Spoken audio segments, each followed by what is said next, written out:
Three friends, one amazing series of YA novels, an insatiable thirst to relive the glory that is K.A. Applegate's literary masterpiece. This is Animorphs, the Dork-Bajir Chronicles. Hello and welcome to the Dork-Bajir Chronicles, a podcast where we read through the Animorphs series, or watch through, in this case, one book or TV episode at a time, then talk about it every week. Today we'll be talking about the Animorphs TV Series, episode 12? Is that right? Yeah, number 12. Yeah, episode 12, The Stranger, which is a Rachel episode. My name is Mikhail, the host. I'm Tessa, the expert. And I'm Brady, a guy who just cleaned his fucking room. Hey, good for you. And we're once again joined by Jared of Two Nerds in a Basement fame. Hi, Jared. Hey, how's it going? I'm back. God damn it, how do you guys keep roping me into this? We know too many dirty secrets. We have photographs of what you've done to birds. So does the whole internet. It's fine. We have a Harry Potter-esque unbreakable vow that you have to suffer through this or else.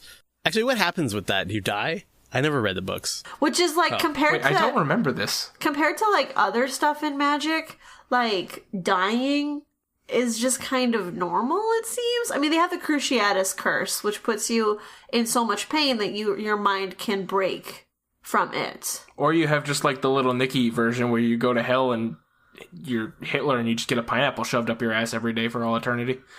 That's not Harry Potter. For those of you who don't know, Jared runs a podcast on our network, the Collective Legacy Podcast Network, called Two Nerds in a Basement, where he watches once every two... Oh, you do the intro.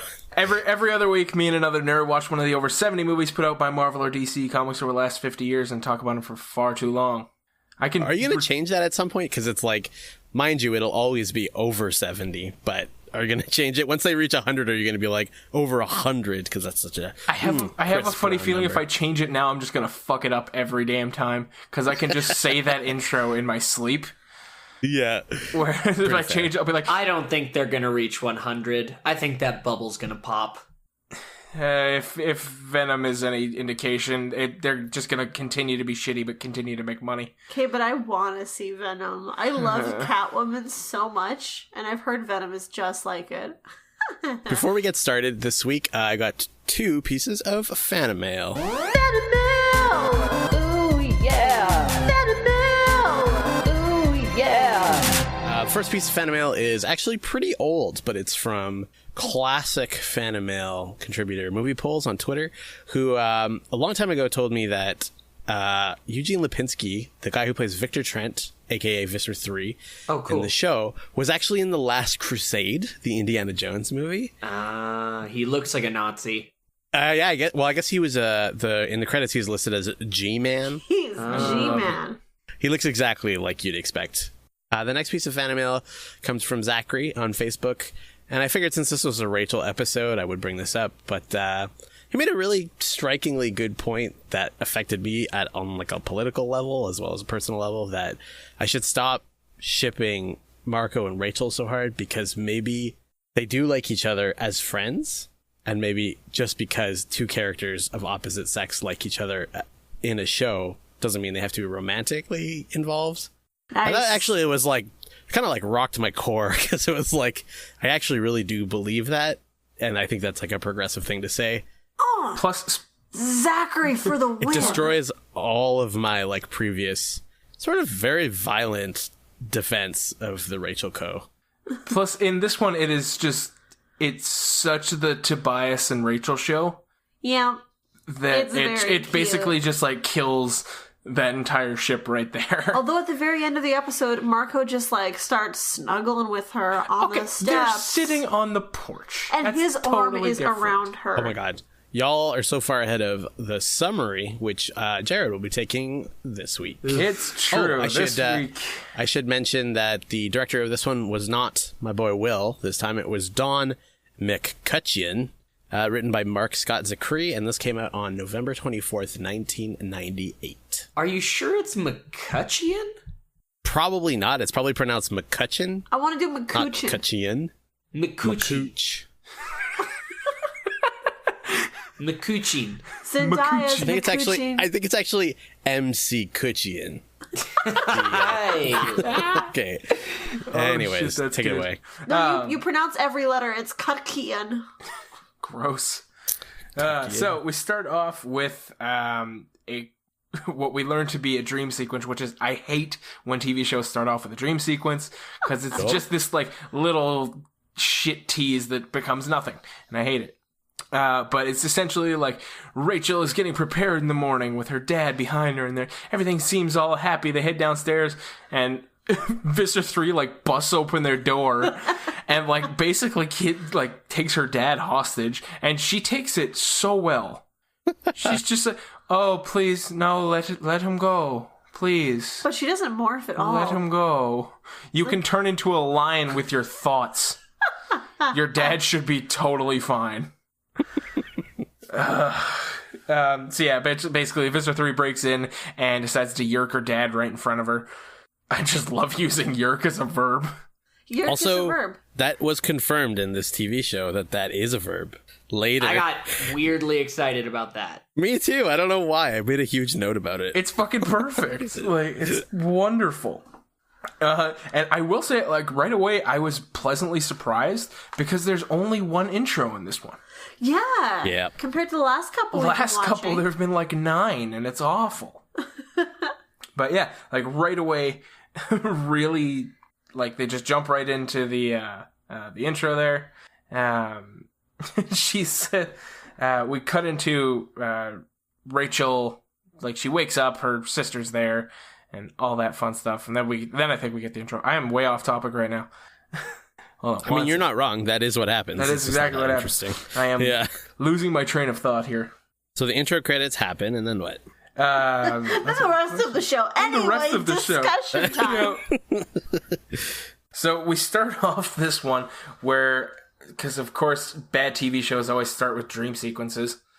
And we start off with a Rachel dream sequence of her getting ready to go hiking with her dad, and everything's great. She walks downstairs, and Visser 3 kicks the fucking door in and just decides that he's gonna yerk her dad right in front of her. And like has the slug in this pair of obnoxiously long tweezers that come into play like 3 times in the next couple episodes. Like it's so weird. I don't get it. Well, yeah. So and mind you, when they break into her house, they like grab her dad, and she's just like, "No, please, stop. You have my father. Please." Like, you could turn into a lion if you thought about it. You're fine.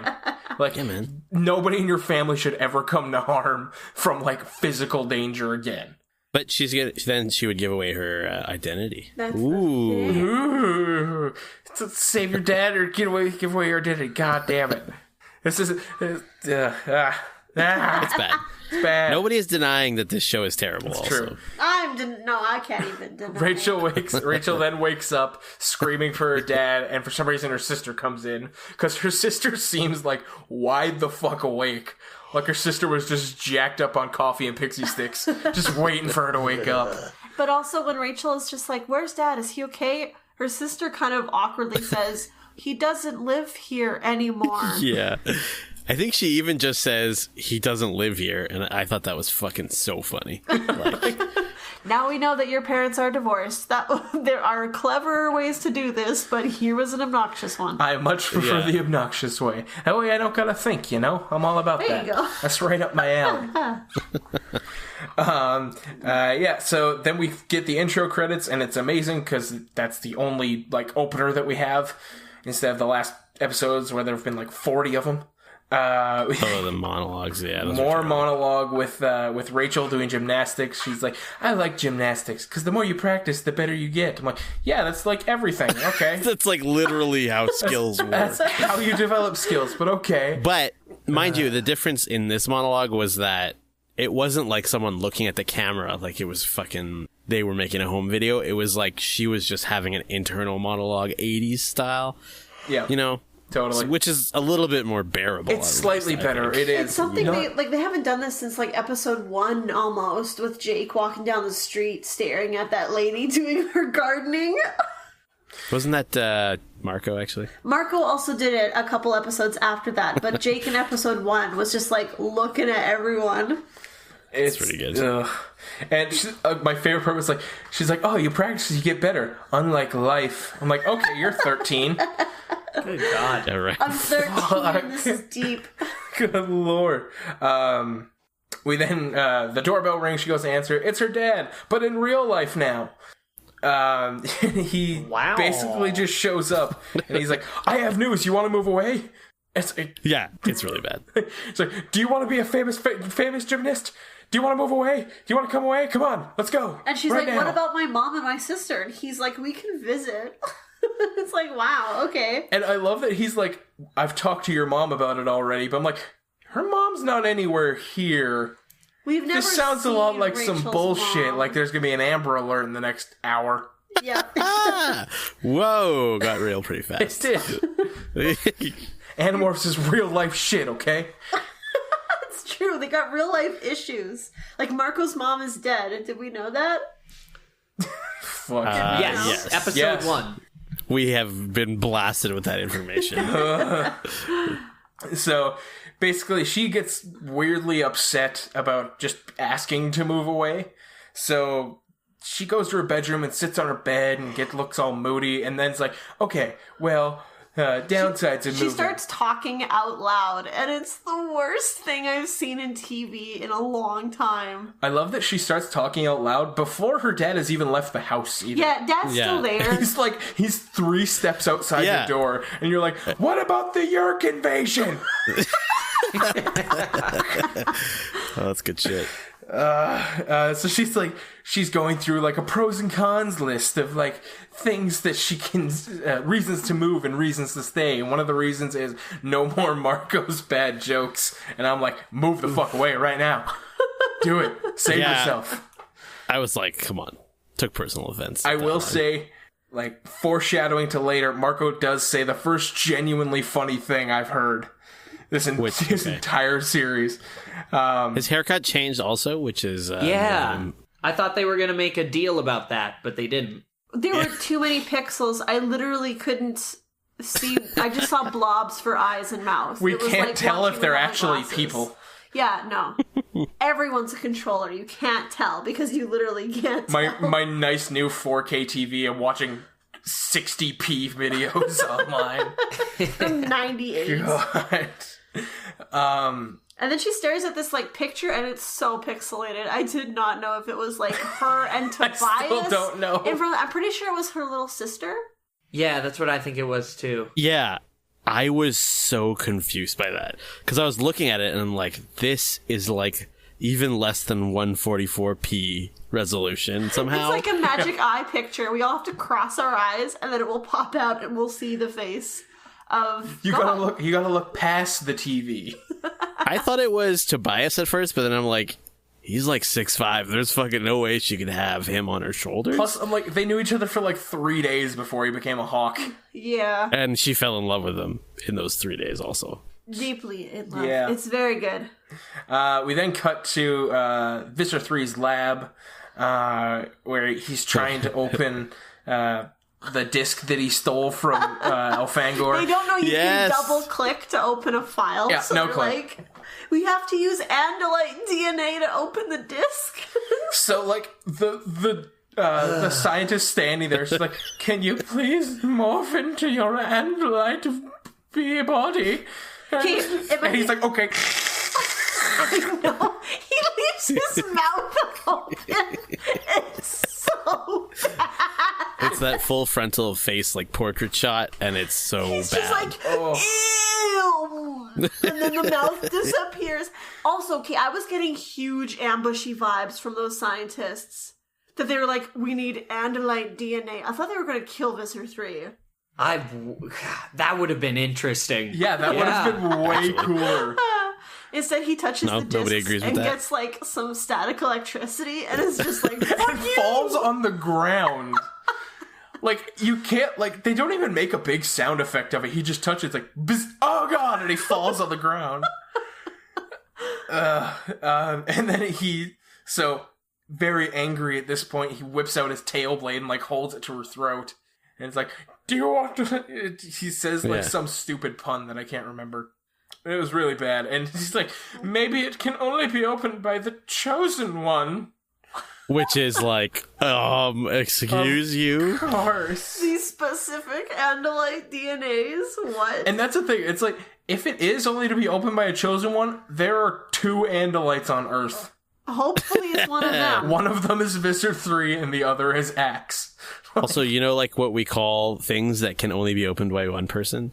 It's like saying, like, I've typed in the password to my computer to unlock it. I am the chosen one. Like, you're just the owner of the thing. You encrypted it. You were the owner. Referring to myself as chosen one whenever I hack my computer. Just change it so that, like, when your ID pops up on your computer, it's just the chosen one. It's like Harry Potter 6 in here. So after that, the gang all, like, meets up in the forest, and they're walking through. They're all gonna go meet Axe, and Rachel's telling them about moving. And yeah, and she's all, like, she's looking at the ground and kicking sad. rocks. And that's when Marco's like, hey now, Rachel, you're turning into me. Yeah, and, like, that's the only genuinely remotely funny thing he has said this entire fucking series. I mean, and that's, like, barely even funny. I know. Like, really. Jared just likes it because it's a diss on Marco, because he hates Marco. It's true, Marco's terrible. How fucking dare you? You are a trash human being. Just don't even worry about it. He is a visitor in our land, Brayden. Like, he will never understand. You're lucky you have diplomatic immunity, Jared, or I would put you on for the fucking death sentence. Yeah, so they're wandering through. All of a sudden, Tobias, like, rips through, and he comes in, he's like, Axe is in trouble. So they all run. Meanwhile, Axe is standing there with his arms planted firmly at his side. Just stock still as people throw ropes, cuttable ropes around him. I was really hoping for a second that these weren't controllers, that these just happen to be, like, hunters. I know. That's what I thought too. I was like, dude, they found this fucking centaur wandering through the goddamn woods. I thought it was gonna take a wild twist where it was just like, hey, we're the alien hunters. This is a wild one. That's what I thought it was gonna go. Sweet. Just like this conspiracy, and he's standing there, and they're wrapping. It's like, Axe, if only you had a very sharp knife attached to your butt. Also, the part where it's like they're just like, hey, guess what? There's Dork-Bajir here too, and just the head of a Dork-Bajir just comes out for no reason. That was when I was like, oh, they're controllers. It's when the Dork-Bajir goes, I'm a Dork-Bajir. I'm contributing nothing because my parts don't move. The Axe actor doesn't come back for a couple of episodes either. Yeah. He's in there for like a split second at the end, but he doesn't say or do anything. He just walks away. We're talking about puppets. I need to mention, back in the lab, when Visser 3 demorphs into Andalite, it's like they just realized that they could manipulate this Andalite puppet more than just squinting his eyes and flaring his nostrils. Because he's moving his head around. He's wiggling his shoulders for no goddamn reason. It's amazing. Yeah. He's doing a little dance over there, yelling at the scientists. He's just like moving his head side to side. Just wiggling away, having a great time. It's, like a dancing parrot. Fuck. It's good shit. So, Tobias sees them all get, like, sees Axe get taken away and warns everybody, so they all, like, kind of go all sneaky, and they see this Andalite standing there perfectly arms outstretched. And he's like, maybe it's a trap. No fucking shit. Like, yeah. It's just painted. It's just a painted on Andalite, and it's just a brick wall there, so you run into it. In the shape Some of an fucking Andalite. Looney Tunes shit over here. They do a Maybe it was like a tripwire. cutout, like from when they were trying to do the like set design and stuff, and they're just like, whatever. Well, it was like we say it later when they see all the trucks. I'm like, that's just a cameraman's truck. They didn't like get a truck for this. No, it's just all a of truck the with some budget- tarps on it. All of the budget went into animating Visser 3's head wiggles. Yeah. They were like, that cost $18.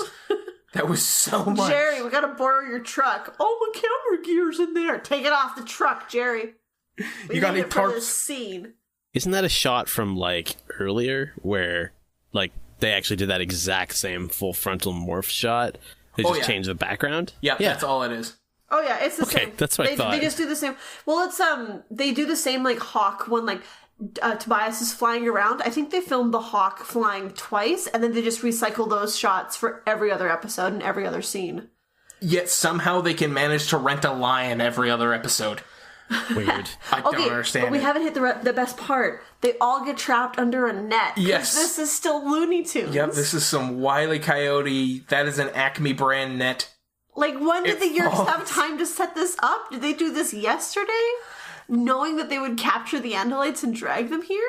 I don't know. And then Mr. 3 camps so far away from the net that he sees that they're human but doesn't recognize Jake's smug snail-eating face. Because he has to walk all the way down the hill like a kilometer away. But, like, takes the time to explain, like, haha, in your human forms, Andalites? Yeah. I have no idea why you do that, but that's the explanation I'm going with. Yeah, okay, and here's a critical moment where Jake is like, let's just pretend to be 5 kids. and they're like, that is the smartest thing anyone said in that situation. If you were just like, hey man, we were just like playing some dorky teenager shit and we saw some crazy other shit. Yeah. It's like, you saw sorry. the fucking centaur over there, Then right? they get yerked in the ear, Mikhail. Yeah, but at least it would buy them some time to like... Yeah, it would probably it's get them true. out of the net. It would probably get them out of the net. Yes, exactly. As like some human controllers just like, no, Visser 3, we can't kill children. I also like to point out that this entire episode could have been, like, this entire, like, shenanigan-riddled part of it could have been avoided if a single person in there had a pocket knife. Invest in a pocket knife. I mean, Tobias, just use your beak and talons. It looks like it's literal rope. Because Tobias is also under the net somehow. That's space rope. He's not. No, he's not. Yes, he is. No, he's not. He's above the rope. You sure? I don't remember. Is he in the rope, you guys? It's so super. It doesn't matter, actually. It's totally true. So Visser 3 is walking towards them. Visser 3 starts walking down the hill, gets a little closer to him. All of a sudden, he stops dead. They're out of the net, and they're standing around like, all right, what the fuck just happened up in here? And then Tobias walks out from around the corner in human form. Yeah, so he wasn't in the net. He must have been outside of the net. I don't know. The plot thickens. It does not. It really doesn't. Yeah. But he and Rachel hug. They hug and they're happy. And then there's that. Imagine they just cut to a shot of like they're all talking. It's dialogue cuts, whatever, and then they do a wide cut for the first time in a little bit, and like she's. Okay, this is terrible, and I just realized I don't know if I want to say it, but her hand is just like down his pants, and they're just down the front of his pants, and they're just talking like totally normal and not even looking at each other. But it's just like touching his junk, and like his hand is touching her junk, just because because they can. You can get away with that stuff now. It's been so long, my guys. And it's nice and warm. Like, your genital area is always nice and warm. You gotta keep them hands warm when you're in the woods. That's nature's hand warmer. Books are art. Genital areas are warm. Moving on. The author is dead. They pan out, and all of a sudden, bam! Motherfucking Forsco shows up. Which Marco then says, this Obi-Wan. This Obi-Wan Kenobi looking motherfucker. And Jared got so mad. He was like, I was gonna say that, Marco. Stepped on my line. I do like that the producers were like, listen, we know we're just stealing this tech. Like, we know we're just stealing this visual thing. Let's just call it out. I am so pissed off that their idea, like, hey, what's the Elemis gonna look like? A guy. A fucking rube. guy. A fucking rube. Just an old man in a robe. He wasn't even that old. He just looked like some business guy. Like, he looked like Eugene's brother who did a different kind of business. Yeah. This is Mark Lipinski. Mark and Eugene. He basically just goes on to be like, I'm a god, what are you gonna do? And they're Hey, I'm a god. I'm also Italian American. What you gonna do about it? Forget about it. And then he's like, we don't interfere with human affairs. And Jake is just like, what the fuck do you call all this? And he's like, you're interfering pretty hard right now. He's like, and he's like, not. well, sometimes we have to, which I thought was fucking hilarious. No, you're interfering. So he basically goes on and gives them this weird, like, dilemma of, do they want, like, he's like, you get to decide the fate of the human race. I really wanted, like, Marco to just chime in, just like, I want them to live, and just go on from there, but they didn't, because God forbid something funny happens with Marco. Okay, you know what? You're taking it too far now. I'm drilling for the nerve, and I like it. I like it too. Someone in my corner. Like, if you just hit at, like, fucking... All right, give me the best Marco book. Oh, there's a lot of really... No, Marco's great in the books. Give me the best Marco book, and I will read it. Boris Cabrera, the actor who played Marco in this, is now a personal trainer. If you could find him... Imagine being motivated to, like, lose weight or gain muscle by Marco from the fucking Animorphs. That's all I want now. I want to get buff with Marco. I'm sure he's got an Instagram or a Twitter or something. Hashtag get buff with Marco. I like to think that he brings it up all the time, too. When he's training, he's like, all right, give me two more. I was Marco on Animorphs. Two more. Or like he relates to everything through like Animorphs terms. He's like, you gotta morph this body into something you're proud of. You can't fight the Yerks with your wimpy little shrimp body. You gotta be strong. Alfangor would be ashamed of you. Fuck me. Oh, Christ. Man, oh man. So he basically gives them this weird dilemma of like, do you want to keep fighting and lose this battle because I've seen the future? Or do you want us to take you to a farm upstate where we can have your friends and family? And then, like, Marco is like, and my mom, and Rachel's like, and Tobias's body. And everyone's just, like, making sure that their family will be safe and cared for. And there. And Axe, will Axe be there too? And he's like, nothing bad will happen to him. Doesn't give him, like, a definitive answer. No. And so he's... immediately, Rachel is in, like, a shitty place, so she's like, yep, done. Sold. My hand is on Tobias's cock. I don't want to let it go. Yep. Please. Oh my god. Okay, I regret saying it. So can we stop talking about minors' cocks for a second? They're not minors anymore, if that helps. Wait, so now I'm the bad guy. It doesn't, though. It doesn't help at all. Oh, well, of course. So, and then everybody's like, oh, hold on a minute. And for some reason, the Elemis is just like, all right, well, let's take a look at what it's like if you keep fighting. So he sends them into the future. Which is just now with a sepia tone and more gravel. First of all, sepia. Second of all, Rachel's way older. No, she shows up. She shows up being way older. And is wearing the same outfit. She's a 38-year-old accountant now. With a knife. She's an alien soldier, and she just has a dinky-ass knife. Literally, like a 3-inch hunting knife so small. That is used for nothing. It's just like on her shoulder. Why isn't it like a laser knife even? Like fucking anything. Just like have a flashlight like all the other controllers. Where's your flashlight? Oh Lord, don't make me think about those fucking flashlights. How about I make you think of the complete Barad-dûr ripoff from fucking Lord of the Rings? This is just Sauron's fucking... The Eye of Sauron sitting on top of this building. This was annoying. They have this whole conversation about, hey, I recognize that building. It's a building we have in our town. Oh, that must be the Kandrona beaming itself down into the Yerk pool. This is a thing in the books. They see this tower, and they're like, hey, what's up? And then at the end of the book, Rachel's like, oh, shit. The tower, and they go and destroy the tower and the Kandrona, and that's how they live. In present day, that's the key. Yeah. And then in the TV show, they just talk about this tower and then never go back. So wait. They see the future and they commit an act of terrorism in the day so that the future doesn't come? Jared, here's the short version. The books are good. Okay, they're very good. Okay, real good. There's this whole like butterfly metaphor throughout the whole book. It's great. Okay. Whereas in this one, Rachel just steals older Rachel's tiny knife. Yeah, so like they essentially look around, they're like, oh, this is terrible, this is what happened, and then Visser 3 shows up and he's like, it's Visser 1 now. He's very proud of that fact. And then Rachel shows up. He's a one now. It's a promotion. Of course he's proud. Yeah. Doesn't it also seem weird that he's like not phased at all? He's like, you finally arrived. I was expecting you. It's like, I've been waiting here since you were 13. Well, they're just simulations, so I think the Ellimist, my idea to make this a little bit more bearable is that the Ellimist made them understand so that they wouldn't have to be like, oh, but what are these human controllers? Rachel and Rachel? Oh. So 30-year-old Rachel shows up. Just really drawn out.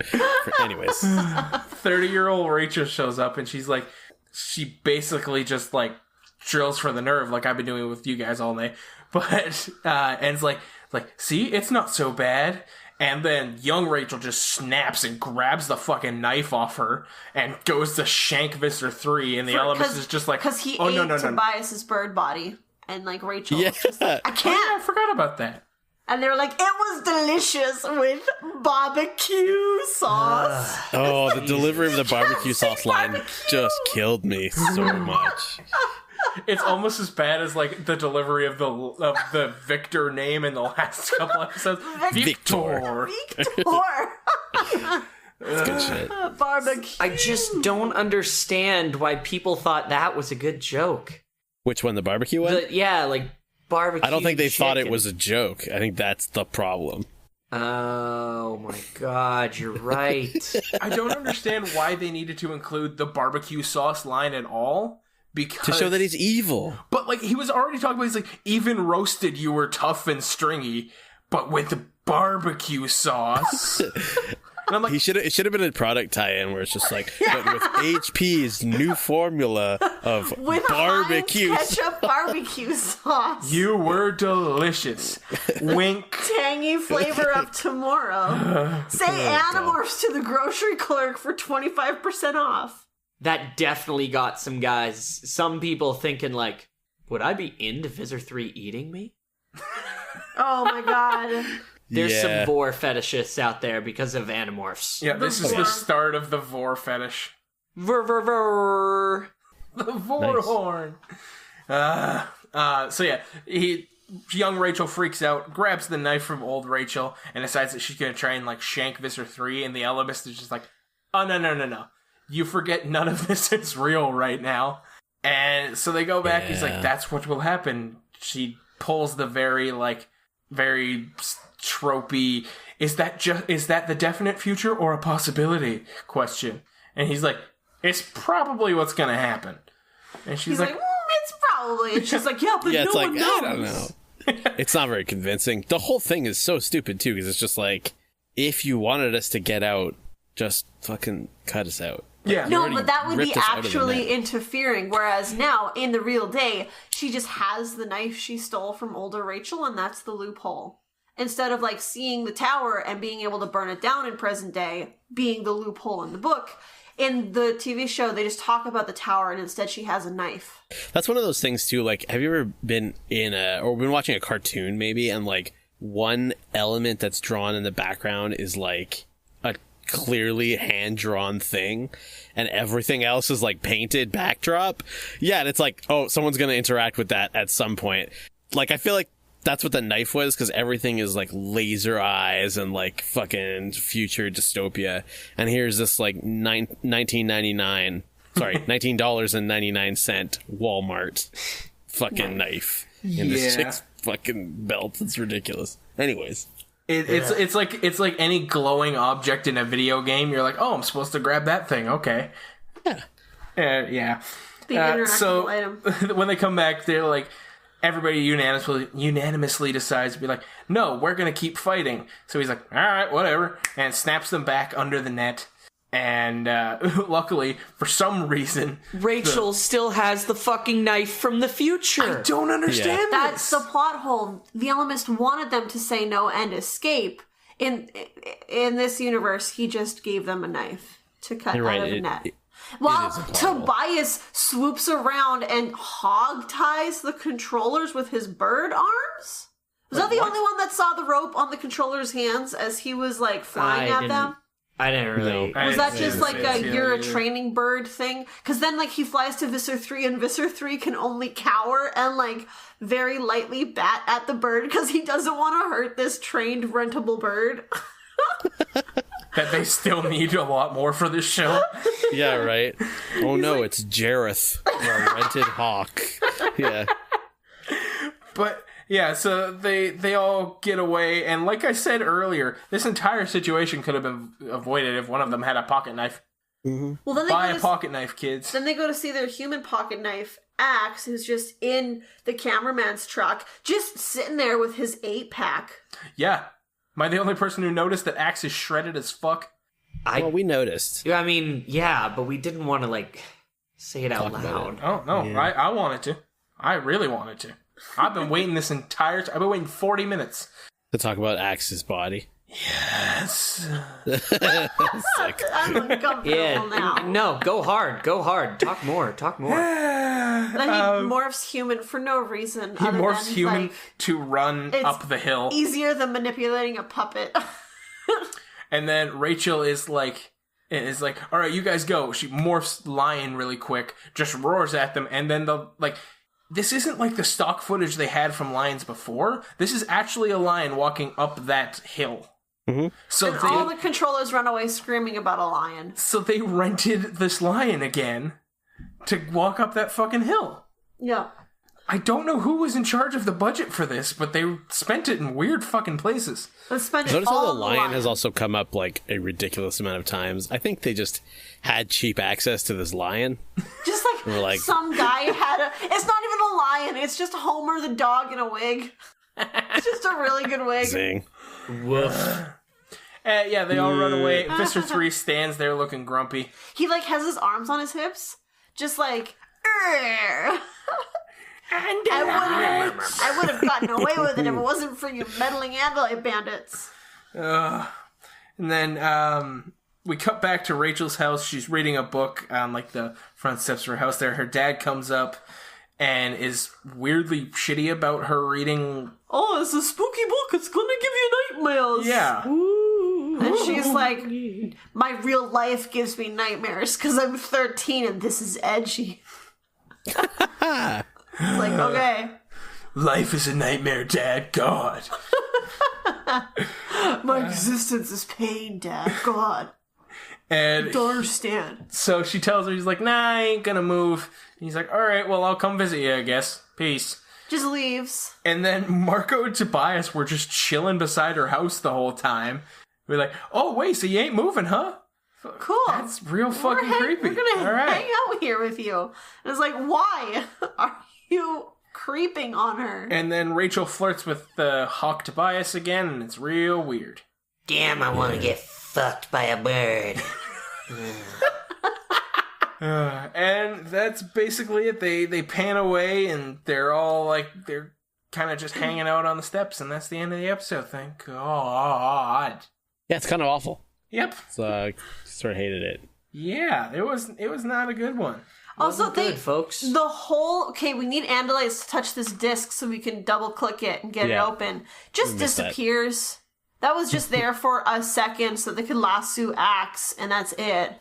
Here's another little fun continuity thing is that, this is what I was going to say earlier, is that Victor Trent and literally like probably 24 controllers have now seen these humans who have acted super suspiciously. Yeah. I mean, you don't think they're going to be having the fucking APB for these people all the time? They live in the same fucking town. They'll just catch them in like 3 days. They just thought they were the Andalites morphed as humans. That is a crazy assumption to make. I know, but Visser 3 said it himself. But even then, you would still look for those people because there's a good chance they would be Andalites and morphs, even if you took that as the logic. He never did see their faces. Otherwise, he would have mentioned Jake. Hey, you're that snail-eating motherfucker from the other day. No, it's bad. It was bad. I also want to add to, after they escape and they go to, like, get Axe again, Marco jumps in the truck and decides that he's going to, like, try and drive away. And then he, like, fiddles around and he's like, of course they didn't leave the keys. I'm like, of course they didn't leave the keys, you fucking idiot. We're going to park in the woods and just leave the keys. I think going back to why the Yeerks haven't captured these kids yet, I think there's this story about how the British took over China because the British were selling opium to the Chinese, and it was killing and maiming, and like a bunch of Chinese people were getting addicted and fucking dying or becoming useless. So the Chinese government just declared, okay, cool, no more opium in our country. But the British were making such a killing off it that they decided to sell it anyway. And they started a huge war over it and were selling it underground at the same time. And then they won because there were all these soldiers on opium. I think all of the Yeerks are on opium. Okay, I was wondering where that was going, actually. I was lost but entranced. I liked it. That's basically how Rachel stories tend to go. It was really cute. Rachel and Tobias held hands. Wait, I think there is a real OTP alert here, though. Yeah? It's legit. OTP alert! Well, I don't know, it's weird, because I don't want to talk about the book too much, but I do think that in the books it's really subtle or non-existent that Rachel and Tobias are together. But in the show, they can show a lot more 1 second too long shots where they stare at each other, and it's like, oh, okay, these characters like each other, right? And they can physically have them holding hands without it being a sentence that is dedicated to it. And sentences are precious in the Animorphs world. I mean, they have barely any pages in these books, and the first chapter is talking about what Yeerks are. So they hardly have any time to go into the plot. I feel that's a bit reductive. It's always about what Yeerks are and how Cassie and Rachel fucked around with some rats at school. That was only in the one of them. Not two. Well, the three. No, there's only 4. Okay, 5 of those books had that with the rats. There's a lot of rat torture in this book. It's weird. I don't know. Anyways, yeah, I thought it was okay. I thought the producers probably also were like, listen, we gotta stop paying this actor just to do 3 fucking hawk lines. Yeah.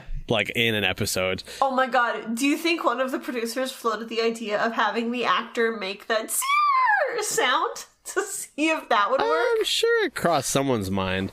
But then they also have this super cheap stock, seer noise. That's true. That they use all the fucking time. I think the hawk was just talking. The hawk just liked to scream every time he lands and every time he takes off to fly. And anytime the hawk actually really fucking hated this show. That's hawk for, this is stupid!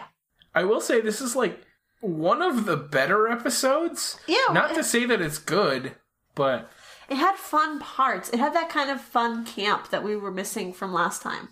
Yeah. It was a lot better than the first few episodes, which were just what? Where are we going with this? What is supposed to be said in this episode that makes a difference to the series?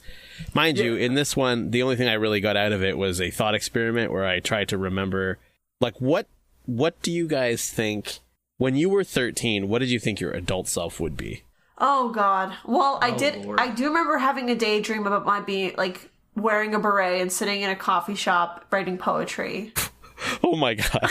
That's so much better than anything I thought you were going to say. I remember so having this funny. really specific thought about, that's the person I should be when I'm older. And I was 12 or 13. I was that's it. That's the one.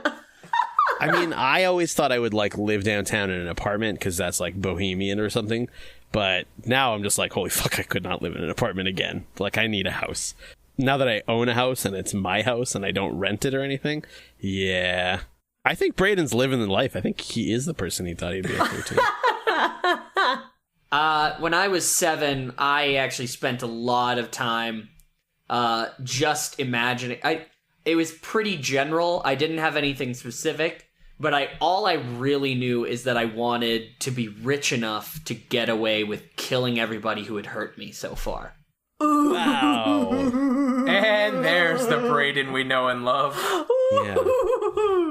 Not there yet, bud. Maybe he was imagining himself at I don't want to say your age, but 5 years older than you are now. It could still happen. 5 years to become rich enough to... I believe in you, Brayden. Oh, God. I've hurt him. Don't say this. I know. Also, what qualifies as like a slight? Because I've said some shit even today that was probably insulting enough. You know, bullying. Okay. Saying shit about Marco. That counts as bullying. Yes. That counts as bullying. Yeah, in court, he's like, but he made fun of Marco. Slice. Betrayal. Okay, what about you, Jared? What were you going to be when you grew up? I thought I'd be 6'4", jacked and surrounded by bitches, so I think I'm killing it, guys. Okay, so who are the bitches? Tessa and your cat? Yeah. Yeah, you got a problem with that, Mikhail? No, I don't. I just want to clarify.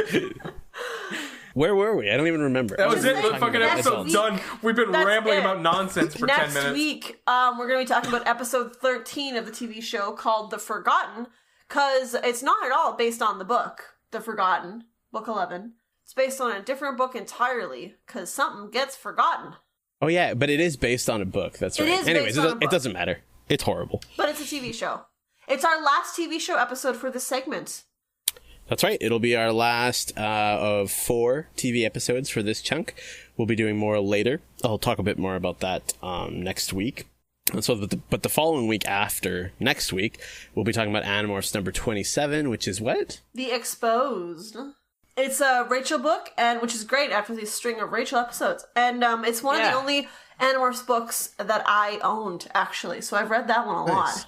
And then after that, we'll be doing Live from the Gardens. And then this is just like way in the future now. But after that, we're actually going to do some halfway mark episodes.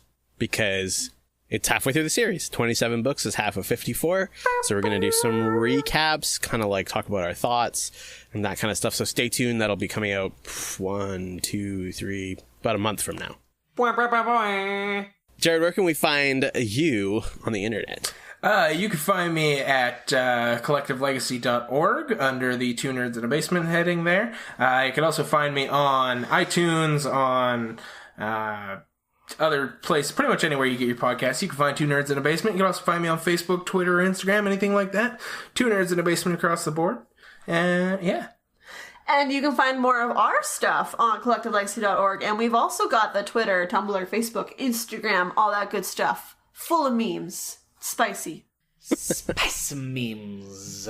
Remember to subscribe on iTunes or wherever you get your podcasts, or else I'm going to find you and I'm going to draw your face. And I'm going to take that picture and I'm going to fucking eat it while making dead eye contact with you. And then you know what? I'm going to do it again. I'm going to do it 3 times in a goddamn row. And every time it's going to get less scary and more awkward until it's just fucking impossible. Anyways, you can show support for our show at our Patreon page, patreon.com/Dork-Bajir. It's Patreon, for those of you who don't know, where you can subscribe for a monthly fee as low as fucking 50 cents if you want to, but at each tier, donation tier, you'll get different rewards. We offer special bonuses for patrons, like access to our Discord server, Animorphs essays written by us, and a much, much more. One of those tiers is the Dork-Bajir tier, where you can get a shout out at the end of every one of our episodes. And we kind of do a little fun twist on it, just give it a little stank on that name. We give the name, and then we give you an Animorphs title. Big shout out to Anyanka, the Glisten. Greg Della Posta, the Space. Spencer, the Tummy. Shanna, the Shadow. Andrew Vila, the Secret Identity. Steam Driven, the Resurrected. For the Fanimorphs, my name is Mikhail, the host. I'm Tessa, the expert. And I'm Brayden, and I'm gonna sit here and pet a cat belly for a bit. Ooh. And I'm Jared. I'm still along for this ride, and I can't tell you why. And this has been Fanimorphs, the Dork-Bajir Chronicles. Seriously, though, my dry blood in this old journal is fucking freaking me out. Holy shit. Wait, that doesn't look healthy. Actual blood? Yeah, my blood. How much did you...